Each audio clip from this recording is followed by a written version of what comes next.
In this example, we'll be finding function values using a calculator. Approximate the value of the expression sine of 49 degrees 12 minutes. The first thing we want to do is to change this to decimal form. So 49 degrees 12 minutes, we divide the 12 by 60. And that converts it into a decimal notation of 49.2 degrees. Now let's bring in the calculator. And the first thing you want to do is to make sure that your calculator is in degree mode. So we push the mode key and the third choice down, so we move down to the third line. You'll see that it's blinking on radian. And what we want to do is move that over to degree, which we use the right arrow key, then push the enter key, and you'll now see it's flashing on degree. So we have changed it to degree mode. Now we'll hit the second quit key, bringing us back to the blank screen where we now can press the sine key. We'll enter in 49.2. We don't have to, but you can push the close parenthesis key and now press enter, and you'll see the answer come up out to 9 decimal places. So if I now remove the calculator, we'll write the answer that the sine of 49.2 degrees is equal to 0.756999506. Let's evaluate another expression. Approximate the value of the expression secant of 97.977 degrees. The first thing to note is we're looking for secant, which is not a key on the calculator. So what we need to do is rewrite this using the reciprocal function. And that is, we know that secant of theta is equal to 1 over the cosine of theta. Therefore, for this specific example, we have the secant of 97.977 degrees, and that will be equal to 1 over the cosine of 97.977 degrees. So now what we do is we enter the cosine of 97.977 degrees into the calculator and then use the reciprocal key. So here's the calculator. We enter in cosine, press the cosine key, and then 97.977. You don't have to put the close parenthesis. If you hit enter, it'll evaluate it as if you did. That gives us a result in the calculator of negative 0.13877555707. We now hit the reciprocal key in order to find the reciprocal, giving us the reciprocal of cosine, which therefore gives us the secant key. So I hit the reciprocal key, and it's negative 7.205879213. So let's write that down on our paper. So we have that the secant is equal to negative 7.2058791. Now we'll do another evaluation. This time, we want to approximate the value of the expression 1 over the cotangent of 51.4283 degrees. The cotangent key is not on the calculator, but of course tangent is, so we'll use the reciprocal function identities to evaluate this. We know that this 1 over the cotangent would be equal to the tangent of 51.4283 degrees. And so all we need to do is to now bring the calculator in. Let me clear that out of the way. And now find the tangent. So press the tangent key and then enter in 51.4283. Press enter. And our result is 1.2539485151. So that's the value that we want to write onto our piece of paper. So this is equal to 1.2539485. Let's work one more example where we find the approximate value of the expression the sine of negative 246 degrees. Now what we're going to do with this particular one is to take our calculator and simply enter it directly in. So clear that out of the way. We press the sign key, then enter the negative sign, then enter 246. I'll close the parenthesis, press the enter key, and you can see the result 0.9135454576. So we enter that onto our paper, and we say that the sine of negative 246 degrees is equal to 0.913544546. In this example, we'll be using inverse trigonometric functions to find angles.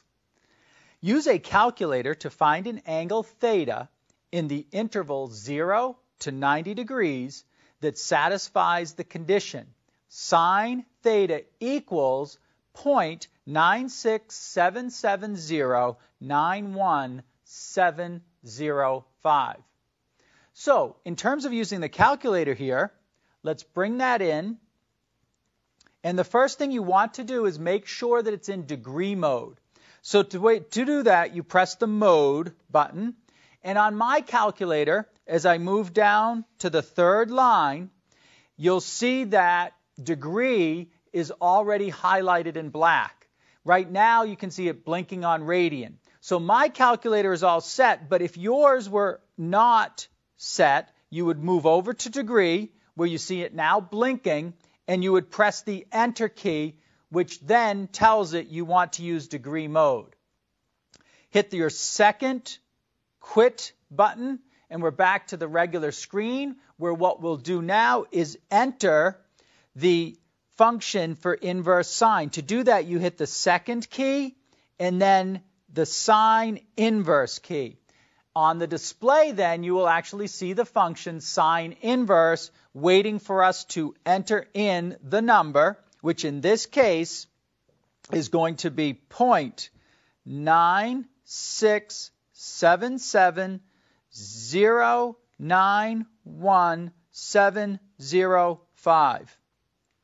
I'm going to press the close parenthesis, hit the enter key, and it comes up 75.4, and that refers to degrees. So let's write that down now.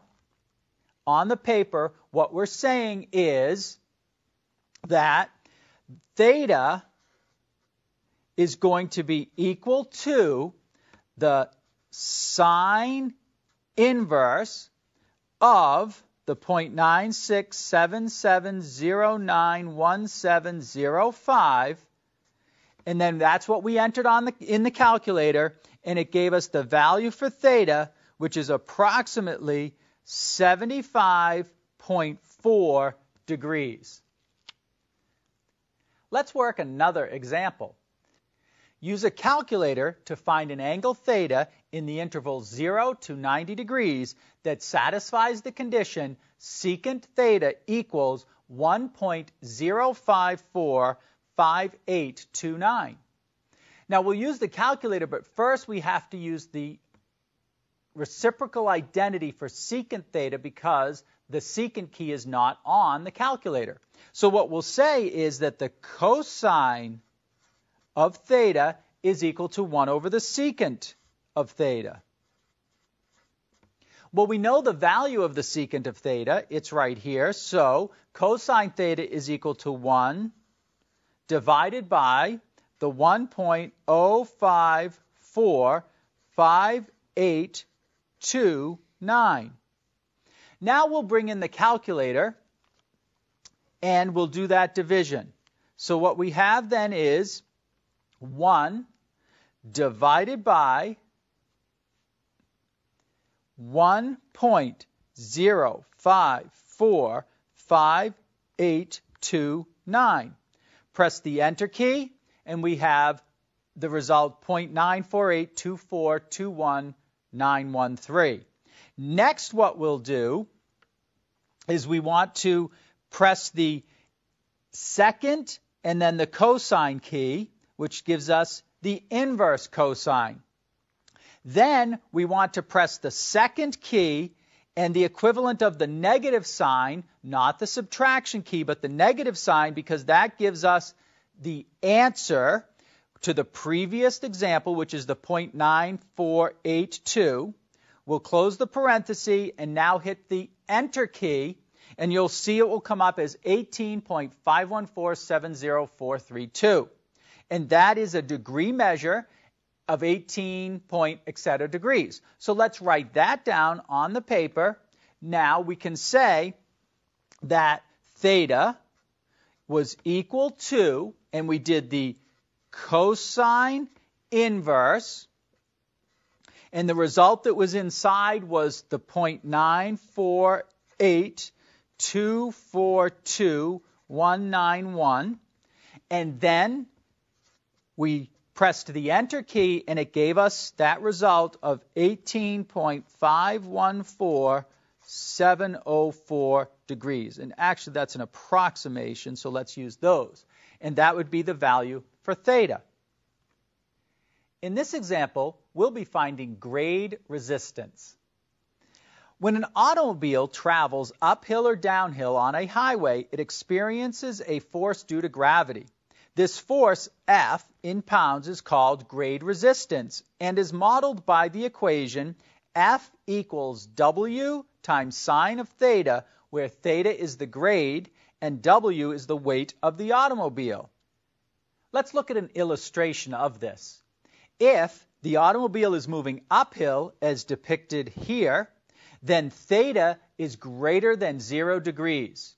If downhill, then theta is less than 0 degrees, as depicted on this part of the figure.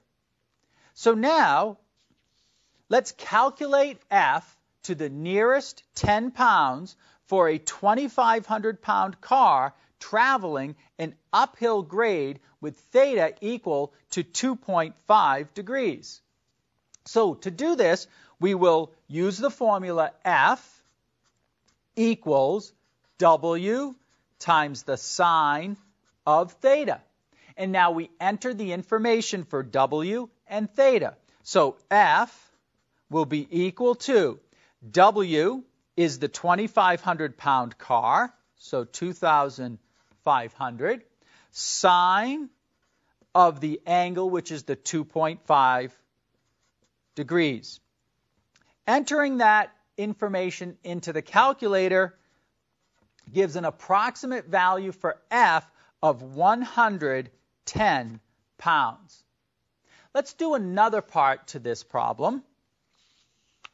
This time, let's calculate to the nearest 10 pounds for a 5,000-pound truck traveling a downhill grade where theta is equal to negative 6.1 degrees. We use the formula F equals W times the sine of theta. W in this particular case is the 5,000 pounds for the truck, and theta is the negative 6.1 degrees. Again, enter that information into the calculator, and you come up with an approximate value for F of negative 530 pounds. Now recognize the reason that it's negative is that it's going downhill. Let's do one more part. Let's this time calculate F for theta equaling 0 and theta equaling 90 degrees. And do these answers agree with your intuition? So we use the formula F is equal to W times the sine of theta. And we're going to substitute 0 for theta in the first case. So we have F equals W times the sine of 0 degrees. And the sine of 0 degrees is 0, so this would be W times 0, which is 0. So let's talk about that first. 0 degrees means that we're on level ground. And if we're on level ground, that means that the force of gravity will not cause the car to roll at all. And therefore, the force would be 0. So that part makes sense. Now let's take a look at substituting 90 degrees for theta. In this case, we would have F is equal to W times the sine of 90 degrees. What is the sine of 90? It is equal to 1. So this is W times 1. So we come up with a force which is equal to the entire weight. Well, does that make sense? Well, an angle of 90 degrees means that it would be completely vertical. And that means that the entire weight of the vehicle would be being pulled down by gravity. So we would get W as the force representing the entire weight. So both of those answers do agree with what our intuition would tell us.